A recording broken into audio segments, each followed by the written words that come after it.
Welcome, dear students. Hope you are doing well. Today we are going to discuss BSc Nursing Post RN English second year semester 3 past paper of 2022. So let's discuss the paper. It is a subjective paper. Instruction: read the instruction first. Attempt all questions. All questions carry equal marks. So there are 5 questions and you have to attempt all 5 questions.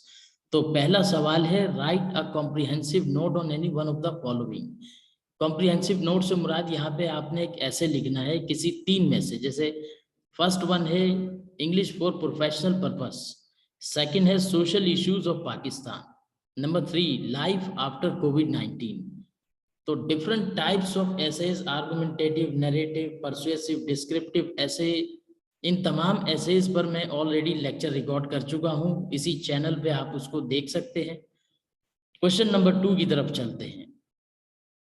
Right a report about current political system of Pakistan. Pakistan के current political system पे आप एक report लिखिए। तो ऐसे और report में फर्क ये है कि ऐसे is a type of account. Account में आपकी पर्सनल फीलिंग्स, आपके इमोशंस, आपकी ओपिनियन आ जाती है, और रिपोर्ट राइटिंग में आपकी फीलिंग, इमोशन नहीं आते, बल्कि फैक्चुअल होती है। रिपोर्ट आपकी फैक्ट के ऊपर बेस करती है।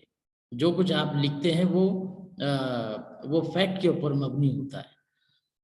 या फिर आप और explain in detail the important elements of minutes of meeting, यानी इम्पोर्टेंट मिनट्स के जो एलिमेंट्स हैं मिनट्स ऑफ मीटिंग, वो आपने लिखने हैं। तो मिनट्स ऑफ मीटिंग एक ये लंबा टॉपिक है। Already I have recorded a lecture, तो मेरा आप रिकॉर्डेड लेक्चर देख सकते हैं मिनट्स ऑफ मीटिंग पे। क्वेश्चन नंबर 3 है, read the given phrases, proverbs, idioms and use them in your own sentences. यानी जो फ्रेजेस हैं, प्रोवर्ब्स हैं, इडियम्स हैं, इनको आपने अपने सेंटेंसेस में यूज करना है। नंबर 1 है, ए है, an apple a day keeps the doctor away. तो ये तो एक कंप्लीट सेंटेंस है।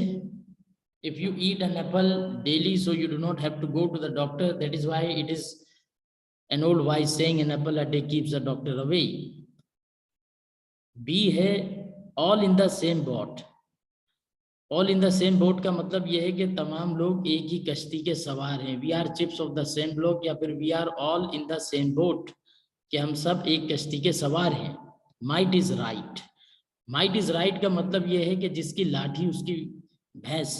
तो आप इसका सेंटेंस बना सकते हैं, nowadays it is might is right. Sign in का मतलब ये है कि साइन इन होना, लॉग ऑन होना।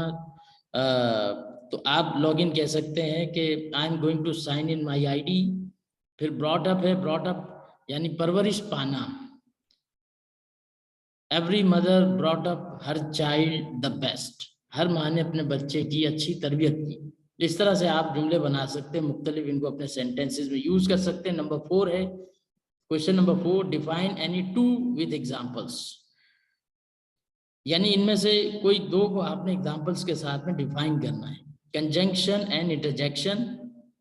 कंजंक्शन जो है वो 2 फ्रेजेस हुए या सेंटेंसेस हुए या क्लोजेस को कनेक्ट करता है, उसमें सबऑर्डिनेटिंग कंजंक्शन होता है और कोरिलेटिव कंजंक्शन होता है, कोऑर्डिनेटिव कंजंक्शन। और इंटरजेक्शन जो है वो खुशी या गम में आप जो इजहार करते हैं, जो आपके मुंह से अल्फाज अदा होते हैं, वो इंटरजेक्शन कहलाते हैं। तो कंजंक्शन के ऊपर और इंटरजेक्शन पे भी मेरा लेक्चर रिकॉर्डेड है, आप उसे देख सकते हैं।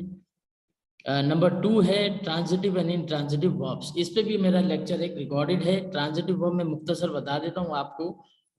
Transitive verb can be change into passive voice and intransitive verb can not be change into passive voice. यानी ट्रांजिटिव वर्ब का पैसिव आप बना सकते हैं, इंट्रांजिटिव को पैसिव में चेंज नहीं कर सकते। मिसाल के तौर पे गो जो है वो ट्रांजिटिव इंट्रांजिटिव वर्ब है, यानी आई गो टू स्कूल, इसका पैसिव वाइज नहीं बन सकता। कि अगर आप बनाने को स्टूडेंट इसको बना देते हैं स्कूल इज गोन बाय मी, इसमें ऑब्जेक्ट नहीं है।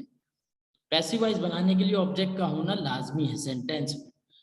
तो आप उसको, जब जाहिर है उसमें ऑब्जेक्ट नहीं, तो वो इंट्रांजिटिव वर्ब हो गया। We can not change it into passive voice. ये एडवर्बियल है, टू स्कूल, ये ऑब्जेक्ट नहीं है, तो इसका पैसिव वाइज नहीं बनेगा। ट्रांजिटिव वर्ब जैसे टीच है, प्ले है, कुक है, ड्राइव है, राइट है, ये सब ट्रांजिटिव वर्ब है।